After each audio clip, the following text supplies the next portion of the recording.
Good morning, students. Today's topic is validation based protocol in dbms. So, validation based protocol is also called optimistic concurrency control technique, and it is used for avoiding concurrency in transaction. In this technique, no checking is done while the transaction is being executed until the transaction end is reached. Updates in the transaction are not applied directly to the database. And we assume that each transaction executes in two or three different phases. So in the validation based protocol, there are three phases because in each transaction there are three phases. First one is read phase, second one is validation phase, and third one is write phase. तो read phase actually what is read phase? तो read phase मैंने आपको पहले भी बताया, read phase और right phase तो आपने पढ़ रखा है। रीड फेज में क्या होता है, कोई भी वैल्यू रीड होती है, डेटाबेस की कोई भी वैल्यू है, जो भी वैल्यू है डेटाबेस की या फिर बफर की, वो वैल्यू रीड करते हैं। और राइट फेज क्या होता है, वैल्यू को राइट करना, उसको अपडेट करना, इंक्रीज या डिक्रीज करना, ये होता है राइट फेज में।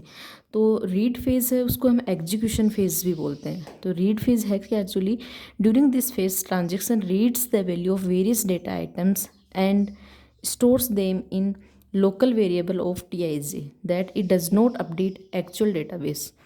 रीड फेज में क्या होता है एक्चुअली, ट्रांजेक्शन रीड्स करता है वेरियस वैल्यूज़ को एंड स्टोर करता है उनको एक लोकल वेरिएबल में, ना कि डेटाबेस में। वो वैल्यूज़ आपकी लोकल वेरिएबल में स्टोर होती हैं, डेटाबेस में परमानेंटली स्टोर नहीं होती इन द रीड फेज में। या फिर एग्जीक्यूशन फेज भी बोलते हैं क्योंकि ये सबसे फर्स्ट फेज होता है, स्टार्टिंग फेज है, इसलिए यहाँ से आपका ट्रांजेक्शन एग्जीक्यूट होता है, इसलिए एग्जीक्यूशन फेज भी है। Second one is the validation phase. अब देखना, रीड फेज में मैंने यहाँ पे लिखा है TIE, कोई ट्रांजेक्शन है, उसने वैल्यू रीड की और राइट कर रहा है टेम्परेरी, वैल्यू राइट हो रही है टेम्परेरी, ना कि परमानेंट। टेम्परेरी मतलब बफर में वैल्यू स्टोर हो रही है। अब देखना वैलिडेशन फेज क्या होता है, before the write phase execute होने वाला फेज है वैलिडेशन फेज। पहले रीड करना फिर राइट करना, ये सीरीज़ हमने पढ़ी है। लेकिन वैलिडेशन फेज क्या है, राइट फेज से पहले चेक करना होता है कि इसमें सीरियलाइजिबिलिटी मेंटेन है या नहीं है, ये चेक करता है वैलिडेशन फेज। देखना, transaction TI perform validation test whether it can copy value of its local variable to database without causing violation of serializability. मतलब जो रीड वैल्यू की है बफर में, जो रीड वैल्यू है, क्या वो कॉपी कर सकते हैं डेटाबेस में विदाउट कॉजिंग ऑफ सीरियलाइजिबिलिटी। तो यहाँ पे सीरियलाइजिबिलिटी को मेंटेन करके वैलिडेशन फेज अप्लाई किया हुआ है, सीरियलाइजिबिलिटी को मेंटेन करने के लिए, क्योंकि जहाँ सीरियलाइजिबिलिटी है वहाँ पे डेटा कॉन्करेंट है, वहाँ पे कॉन्करेंसी है, डेटा कॉन्करेंट रहेगा। Third one is the write phase.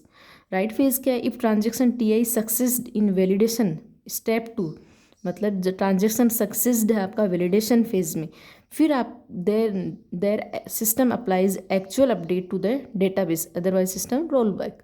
अगर डायरेक्टली राइट फेज मतलब जो वैलिडेशन स्टेप 2 अप्लाई किया है वो रियली सक्सेस्ड है, तब परमानेंटली राइट फेज के थ्रू हम वैल्यू अपडेट कर देंगे। इससे पहले एक्चुअली क्या था, हम रीड करते थे और राइट करते थे, डायरेक्टली रीड किया डायरेक्ट, फिर राइट कर देते और राइट करके कमिट कर दिया, मतलब वो डेटाबेस में स्टोर हो जाता था।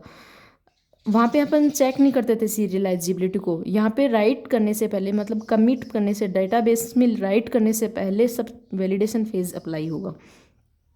अब एक्चुअली वैलिडेशन फेज में होता है क्या है, वैलिडेशन टेस्ट कैसे होता है। तो वैलिडेशन टेस्ट के लिए यहाँ पे दे रखा है स्टार्ट करना है TI द टाइम। TI एक ट्रांजेक्शन है, TJ सेकेंड ट्रांजेक्शन है, ऐसे ही मेंटेन करने के लिए मैनी मोर ट्रांजेक्शन्स हैं। तो उसे start TI the time when TI starts is execution. सबसे पहले है start TI the time when TI starts is execution. After then validation TI the time when T1 finish its read phase and started validation phase. यही जो बात ऊपर बताइए, पहले T1 finish करेगा its read phase and after then it starts validation phase. And third one is finish TI finish करेगा the time when TI finish it's right phase. Finish TI मतलब finish करना राइट फेज को, तो वहाँ पे हो जाएगा फिनिश TI। अब देखना वैलिडेशन टेस्ट एक्चुअली कैसे मेंटेन होता है। देखो, the validation test for transaction TJ require that for all transaction T I with, आपके पास यहाँ पे दो ट्रांजेक्शन्स हैं, T I and T J.